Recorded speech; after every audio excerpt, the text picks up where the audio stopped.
नमस्कार प्रेक्षकांनो, बाई तुझा आशीर्वाद मालिकेच्या 8 जुलैच्या भागामध्ये आपण पाहणार आहोत की धोंड्यांना अवनीची वाट बघत दारामध्ये बाहेर बसलेले असतात। तेवढ्यातच तिकडून सुलात्या छान तयार होऊन हातामध्ये पूजेचं ताट घेऊन वडाची पूजा करायला चाललेल्या असतात। मग त्यांचं लक्ष धोंड्यांनाकडे जातं। मग त्या थोड्याशा जवळ जातात आणि म्हणत असतात की काय मग धोंडीराज बजाजी दांगट सुननं केली का वट सावित्रीची पूजा? मग अण्णा म्हणत असतात की तुला काय करायचं आहे त्याचं? मग सुलात्या मोठमोठ्यानेच हसायला लागतात। त्यावेळेस अण्णा म्हणत असतात की ही काय करतीये? तर सुलात्या त्यांना म्हणत असतात की तुझी सून घरामध्ये असल तर पूजा करेल ना, गेली का? गेली तिच्या घरी गेली? मग अण्णा चिडतात आणि म्हणत असतात की हो गेली, ती तिच्याच घरी गेलेली आहे, राजा सोबत गेलेली आहे, सर्टिफिकेट आणायला गेलेली आहे। मग सुलात्या म्हणत असतात की हो का, आणि ते कशाला रे? त्यावेळेस अण्णा म्हणत असतात की गोल्ड मेडल सर्टिफिकेट आहे ते, आणि तिला पुढे शिकायचं आहे म्हणून ती आणायला गेलेली आहे, तुला त्यातलं काय कळणार आहे? त्यावेळेस सुलात्या म्हणत असतात की खरंच का? मग अण्णा म्हणत असतात की खरं म्हणजे खरंच आहे, खोटं बोलायची सवय नाहीये मला तुझ्यासारखी, आणि सुले माझी सुनबाई आता हे घर परत दुरुस्त करून बांधणार आहे, हे लक्षात ठेव। मग सुलात्या म्हणत असतात की हे घर काय तुझ्या एकट्याचं नाहीये, माझा पण हिस्सा आहे त्याच्यामध्ये, कळलं का? त्यावेळेस अण्णा म्हणत असतात की स्वतःचा हिस्सा खाऊन बसली आणि आता माझ्या हिश्श्यावरती डोळा ठेवून बसलेली आहे, लाज सुद्धा वाटत नाही, असली कसली बहीण आहे? त्यावेळेस सुलात्या म्हणत असतात की वट सावित्रीच्या पूजेच्या दिवशी सून तुझी घर सोडून गेली आणि तू माझी लाज काढून राहिलाय। त्यावेळेस अण्णा म्हणत असतात की अगं तुझी लाज तिकडे गेली दुबईला, तिकडे तुझा नवरा दुसरं लग्न करून खुश आहे। त्यावेळेस आत्या म्हणत असतात की या वेळेला मी तुझं बोलणं ऐकून फसणार नाहीये। तर अण्णा म्हणत असतात की नको फसू, कोणाला काय सांगू नको, कोणाला काही बोलू नको, तिकडे तुझा नवरा खुश आहे, हॅप्पी आहे, एकदम मस्त आहे। त्यावेळेस सुलात्या म्हणत असतात की तुला काय म्हणायचंय ना ते म्हण। त्यावेळेस धोंड्यांना म्हणत असतात की मला काहीच म्हणायचं नाहीये, तुझ्या बरोबर मला बोलायचंच नाहीये, मी आता जातो तिकडे, असं म्हणून आता ते तिथून निघून जातात। तर आता आत्या मात्र विचारात पडलेली असते आणि म्हणत असते की एवढं मी या माणसासाठी उपास तपास करतेय आणि हा तिकडे खुश आहे, बघतेच आता, असं करून त्या सुद्धा रागारागाने तिकडे निघून जातात। दुसरीकडे राजा आता गाडीची वाट पाहत असतो, एखादी गाडी मिळेल आणि त्याच्यामध्ये आपण जाऊया असं तो वाट बघत बसलेला असतो। अवनी मात्र इकडे उदास चेहरा करून बसलेली असते। त्यावेळेस राजा म्हणतो की मॅडम जरा ना अवघडच आहे, काय ना इथे आता गाडी भेटणं जरा अवघडच आहे आणि माझ्या ओळखीचं सुद्धा कोणी नाहीये इथे, नाहीतर बोलवलं असतं त्याला। मला असं वाटते, म्हणजे माझी रिक्वेस्ट आहे, असं समजा आपण शेअरिंग मध्ये गेलो तर चालेल ना, काही प्रॉब्लेम नाहीये ना? आता अवनी काहीच बोलत नाही, ती एकदम अशी शांत बसलेली असते। तिला आता ते सगळे क्षण आठवत असतात की तिचं सर्टिफिकेट कसं जाळलं, एवढं ती बाबांना म्हणत होते की माझं सर्टिफिकेट जाळू नका जाळू नका, तरी सुद्धा त्यांनी जाळलं, ते सगळं तिला आता तिथं आठवत असतं आणि ती खूपच दुःखी झालेली असते। इकडे राजा मात्र रिक्षा थांबवत असतो, पण कोणतीच रिक्षा थांबत नाही। तेवढ्यातच धनेश म्हणत असतो की अशी कशी काय वागू शकतात वहिनींच्या घरच्यांचं किती प्रेम असतं ना आपल्या मुलीवरती, आणि वहिनींनी तर त्यांच्या शिक्षणासाठी किती कष्ट घेतले होते आणि हे असं कसं काय वागले, सर्टिफिकेट चक्क त्यांनी जाळून टाकलं। आता राजा धनेशच्या जवळ जातो आणि म्हणत असतो की गप्प बस ना, त्यांना त्रास होतोय, काय बोलू नको। पण धनेश पुन्हा आता बोलायला जातो। मग राजा त्याला जोरात ओरडून म्हणत असतो की अरे गप्प बस, त्रास होतोय त्यांना, शांत बस, अजिबात बोलू नको। आता अवनी मात्र ते सगळं ऐकते आणि इकडे अवनीच्या हाताला भाजलेलं असतं, त्यामुळे तिला त्रास व्हायला लागतो। मग राजा म्हणत असतो की मॅडम हात दाखवा जरा, काय झालेलं आहे दाखवा ना। अवनी काही दाखवतच नाही। मग राजा जबरदस्ती तिला म्हणत असतो की मॅडम दाखवा ना। मग आता राजाच हात ओढून घेतो आणि तर बघतो तर तिच्या हाताला भाजलेलं असतं। आता ते भाजलेलं पाहून राजाला खूपच वाईट वाटतं आणि तो म्हणतो की मॅडम चांगलंच भाजलेलं आहे, आपण ना घरी गेल्यावरती मलमपट्टी करूया त्याला, आता ना तुम्ही स्वतःची काळजी घ्या, हात असा उघडाच ठेवा, जास्त कुठे लावू नका आणि काळजी घ्या। आणि बरं तुम्ही ना इथे बसून थोडंसं जेवून घेता का? धन्या डबा आणलाय ना तू? त्यावेळेस आता धनेश म्हणत असतो की हो आणलेला आहे ना, चला आपण जेवूया। तर अवनी म्हणत असते की नाही नाही नको, मला ना जेवायचं नाहीये। त्यावेळेस राजा म्हणतो की अहो मॅडम असं काय करताय, सकाळपासून तुम्ही काहीच खाल्लेलं नाहीये, प्लीज थोडंसं तरी खाऊन घ्या ना। तर अवनी म्हणत असते की नाही नकोय, मला भूक नाहीये आणि माझी इच्छा सुद्धा नाहीये। तर राजा म्हणतो की मॅडम माझ्यावरती काही राग असेल तर सांगा। तर अवनी म्हणत असते की नाही राजा तुझ्यावरती काहीच राग नाहीये। मग पुन्हा राजा म्हणतो की मग काय प्रॉब्लेम आहे सांगा ना। मग अवनी चिडते आणि म्हणत असते की अरे नाहीये भूक, एकदा सांगितलं ना, प्लीज यार मला जास्त फोर्स नको करू. तर इकडे आता बायका पूजा करत असतात तर धन्याचं लक्ष तिकडे जातं आणि तो म्हणत असतो की राजा दादा मला कळलेलं आहे वहिनी, मला कळलेलं आहे तुमची खायची इच्छा का नाही येते. तर राजा दादा हे बघ ना, तिकडं त्या बायका वटवृक्षाची पूजा करत आहेत. वहिनी तुम्हाला पण वट सावित्रीचं व्रत करायचं आहे ना, मग आपण एक काम करूया, तुम्ही पूजा करा, हवं तर पूजा झाल्यावरती आपण सगळे मिळून एकत्र खाऊया. आता राजा धन्याला गप्प बस म्हणत असतो, पण तो बोलतच असतो की आता काय गप्पच बसत नसतो. मग आता राजा म्हणत असतो की धन्या तू एक काम कर, पाणी मिळते का बघ इथे कुठे. त्यावेळेस धन्या म्हणतो की राजा दादा आता पाणी कुठे असणार आहे ते. मग राजा म्हणतो की अरे मला माहिती नाहीये, तू शोध आणि हे घे पैसे आणि पाणी घेऊन ये, वहिनीला पाणी प्यायचं आहे, जा घेऊन ये. आता तो कसं तरी त्याला तिथून हकलून लावतो. मग आता धनेश पाणी आणण्यासाठी जातो तर राजा अवनीच्या जवळ जातो आणि म्हणत असतो की सॉरी या, त्याला माहिती नव्हतं ना, त्यामुळे तो असं पटकन बोलून गेला, प्लीज मनाला लावून घेऊ नका तुम्ही. त्यावेळेस अवनी म्हणत असते की हो नाही मनाला लावून घेत. आणि आता ती सुद्धा तिकडे वडाच्या झाडाकडे बघत असते, तिचं सुद्धा लक्ष तिकडे जातं. मग अवनी राजाला म्हणत असते की काय कमाल आहे ना या बायकांची, आपल्या नवऱ्याच्या दीर्घायुष्यासाठी मन लावून पूजा करतायत. खरंच पूजेने यांच्या इच्छा पूर्ण होत असतील का रे. नाही म्हणजे तसं जर असतं ना तर मी पण पूजा केली असती.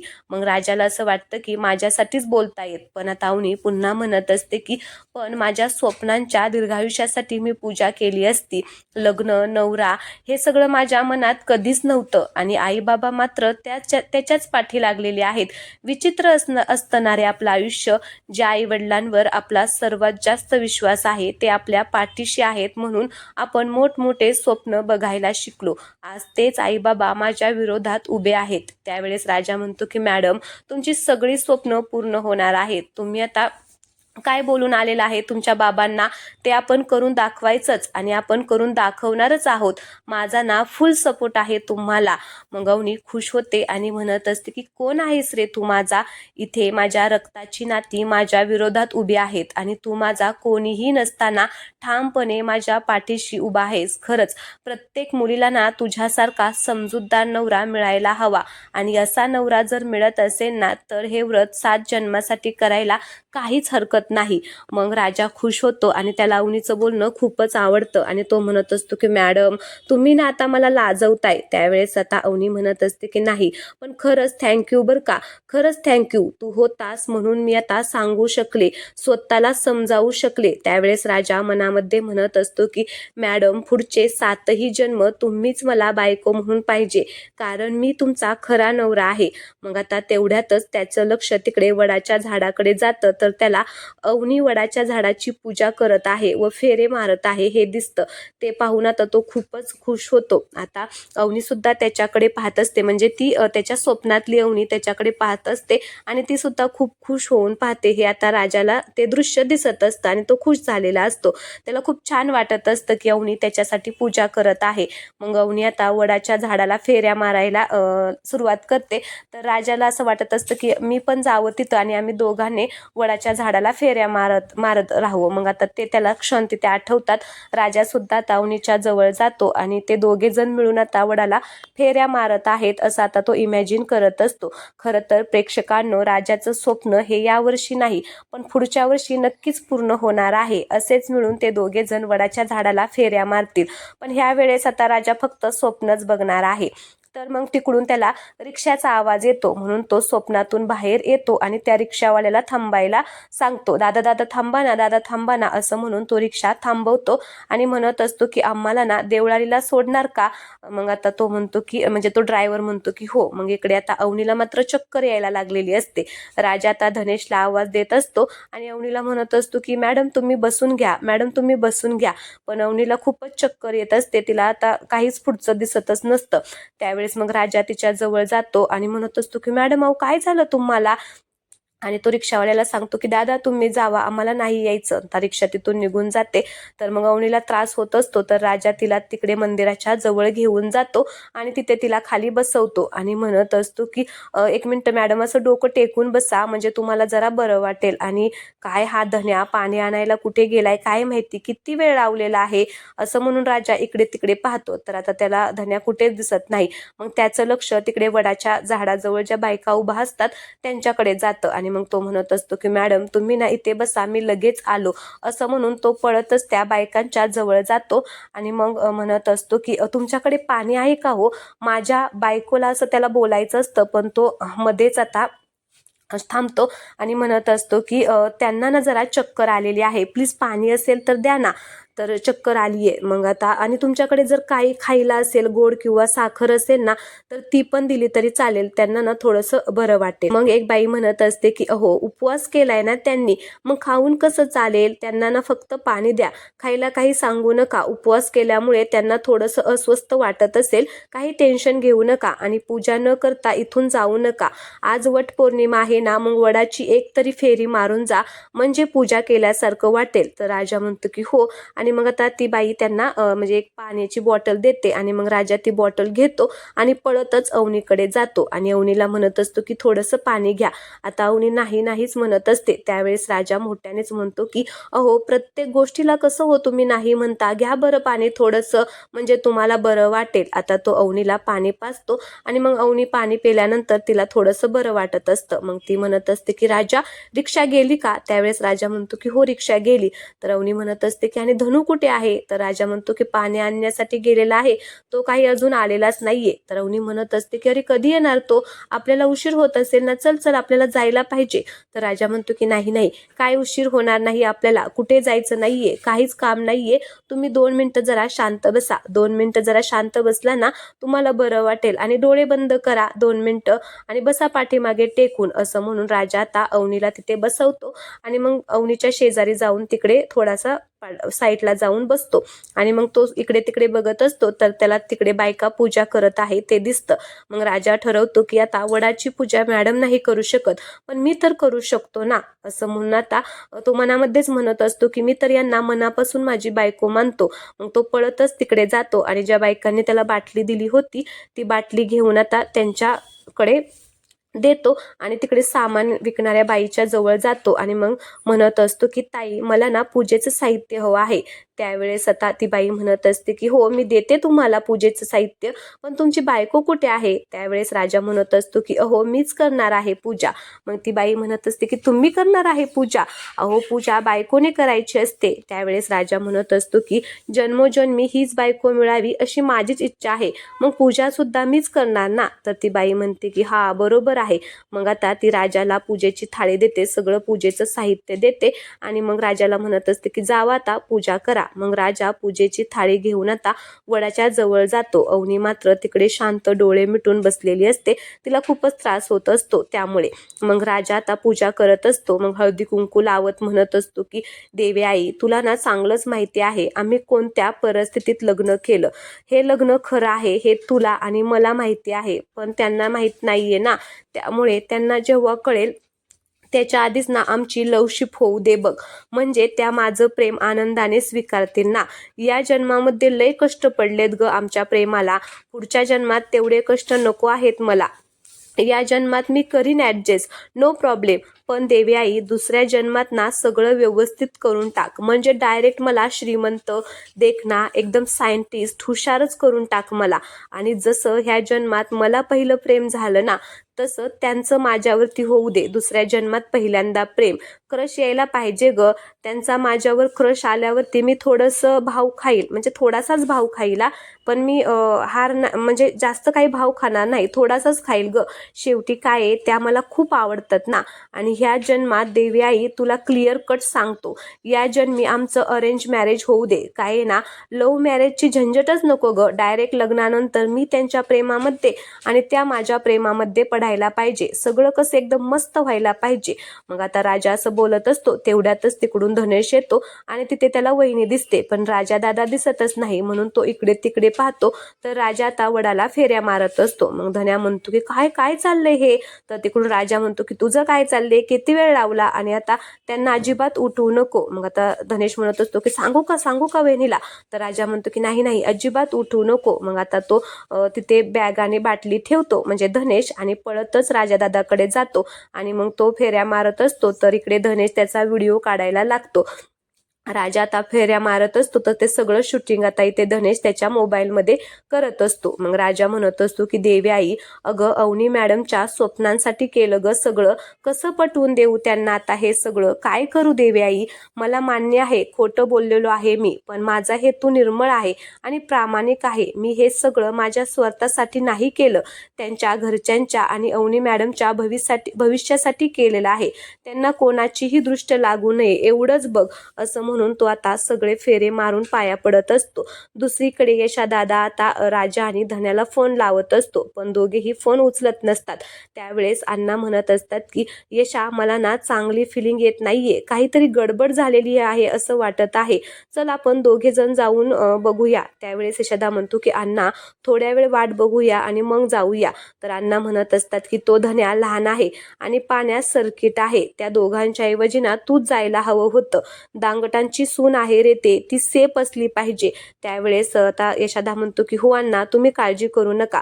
मग इकडे धन्या आता राजाला म्हणत असतो की काय रे राजा, वहिनीला दाखवू का हा व्हिडिओ, सांगू का त्यांना भारी वाटेल, सांगू का?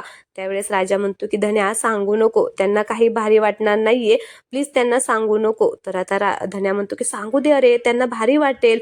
तर राजा म्हणतो की अरे त्यांना नको सांगू, त्यांचा आजचा दिवस लय वाईट गेलाय रे, त्यांचे बाबा कसे वागलेत त्यांच्याबरोबर माहितीये ना, वाईट वागलेत ना, आणि त्यात त्यांचं सर्टिफिकेट पण जाळून टाकलेलं आहे, त्याचं पण टेन्शन आहे त्यांना. आता यावर जर त्यांना हे कळलं की त्यांनी वट सावित्रीची पूजा माझ्यासाठी केली नाहीये तर त्यांना खूप वाईट वाटेल ना, त्याच्यामुळे त्यांना अजिबात काही सांगू नको. त्यांना वाईट वाटायला हवंय का, तुला वाटू दे का त्यांना वाईट? त्यावेळेस धनेश म्हणतो की नाही नाही, मला त्यांना वाईट वाटलेलं अजिबातच चालणार नाहीये, मी नाही सांगणार. मग आता राजा म्हणतो की नाही सांगणार ना, पण तू वचन दे बरं आता हे सगळं सांगणार नाहीये. त्यावेळेस तो म्हणतो की अरे देतो वचन, नाही सांगणार म्हणजे नाही सांगणार. आता तो वचन देतो आणि मग दोघेही अवनीच्या जवळ जातात. अवनी मात्र शांत झोपलेली असते. त्यावेळेस राजा जवळ जाऊन म्हणत असतो की मॅडम बरं वाटतंय का जरा, आणि हे घ्या पाणी आणलेलं आहे, थोडंसं पाणी प्या, पुन्हा थोडंसं पाणी पिल्यावरती बरं वाटेल. मग अवनी आता पाणी पित असते. मग धनेश म्हणतो की वहिनी तुम्ही लय डेंजर झोपला होता, मला असं वाटलं की आता डायरेक्ट एकदम. तेवढ्यात अवनी म्हणत असते की मेले असं वाटलं का तुला? मग राजा म्हणत असतो की काय बोलतोय तू हे? तर धन्या म्हणत असतो की हो वहिनी असं कसं होईल, राजा दादाने तुमच्यासाठी एवढी पूजा केलीये, थोडंसं तर तुम्हाला काय होणार आहे? मग अवनीला थोडं वेगळंच वाटतं आणि ती म्हणत असते की पूजा. त्यावेळेस राजा म्हणतो की पूजा नाही हो, ते काय झालं मंदिरामध्ये फक्त हात जोडले, तुम्हाला बरं वाटावं म्हणून प्रार्थना केली, तेवढीच पूजा इथेच केलेली आहे. तर धन्या म्हणत असतो की हा. मग धन्या म्हणतो की मला ना यशोदाचा फोन येत होता, मी त्याला फोन करतो. असं म्हणून तो थोडासा बाजूला जातो आणि यशोदादाला फोन लावतो. यशोदा फोन उचलतो आणि म्हणत असतो की अरे धन्या, अवनी मॅडम ठीक आहेत ना? त्यावेळेस धन्या म्हणत असतो की अरे यशोदा, राजादा, अवनी मॅडम आम्ही सगळेच नीट आहोत, आम्ही एकदम सेफ आहोत. तर यशोदा म्हणतो की अरे फोन का उचलत नव्हता, आमच्या डोक्यात किती विचार येत होते, अण्णांनी किती टेन्शन घेतलं होतं माहितीये का तुला? त्यावेळेस धन्या म्हणत असतो की यशोदा काय झालं, मगाशी गडबडीत होतो त्यामुळे फोन उचलता आला नाही, ते काय झालं वहिनीला चक्कर आली. आता त्यावेळेस यशोदा घाबरतो आणि म्हणत असतो की काय अवनी मॅडमला चक्कर आली, अरे डॉक्टरांकडे घेऊन गेला की नाही, त्यांच्या घरामध्ये काय झालं, उलटसुलट तर नाही ना झालं? त्यावेळेस धन्या म्हणत असतो की काही उलटसुलट झालेलं नाहीये यशोदा, वहिनी आता एकदम ओके आहे, टेन्शन घेऊ नको. तर आता यशोदा म्हणतो की नक्की ना? तर तो म्हणतो की हो नक्की, एकदम कन्फर्म. बर मग यशोदा म्हणतो की त्यांच्या घरच्यांनी सर्टिफिकेट कागदपत्र दिली का सगळी? त्यावेळेस आता धन्या म्हणत असतो की सर्टिफिकेटचं जरा ना प्रॉब्लेमच झालेला आहे. आता इकडे यशोदाला मात्र टेन्शन आलेलं असतं. तो म्हणतो की काय प्रॉब्लेम झालेला आहे? पण आता आपल्याला दुसरीकडे दाखवलेलं आहे की राजा अवनीच्या जवळ जाऊन बसतो आणि म्हणत असतो की बरं वाटतंय ना तुम्हाला, का अजून थोड्या वेळ बसायचं असेल तर काहीच प्रॉब्लेम नाहीये, आपण इथे बसूया. तर अवनी म्हणत असते की नाही नको, निघूया आपण. तर आजचा भाग येथेच संपलेला आहे. पुढील भागामध्ये आपण पाहणार आहोत की एक गाडी आलेली असते आणि त्याच्यामध्ये राजा, अवनी, धनेश बसतात. गाडीमध्ये खूपच गर्दी असते, बसायला जागा सुद्धा नसते, म्हणून अवनी राजाच्या मांडीवरती बसते. तर तिथल्या बायका म्हणत असतात की नवरा आहे ना तिचा, मग घे की मांडीवरती म्हणावं, एवढा काय लाजतोय. अवनी आता राजाच्याच मांडीवरती बसलेली असते. मग आता अवनीला वाटत असतं की राजाचे पाय दुखत असतील, म्हणून ती राजाला म्हणत असते की राजा, पाय दुखतायत का तुझे. मग तो म्हणतो की नाही नाही. आता अवनी थोड्या वेळाने झोपून जाते आणि राजाच्याच अंगावरती झोपून जाते. आता राजाला खूपच असं वेगळं वाटत असतं. तर चला प्रेक्षकांनो, आजचा भाग येथेच संपलेला आहे. पुढील भाग पाहण्यासाठी चॅनलला सबस्क्राईब करा आणि व्हिडिओ आवडला असेल तर व्हिडिओला लाईक करायला अजिबात विसरू नका. धन्यवाद.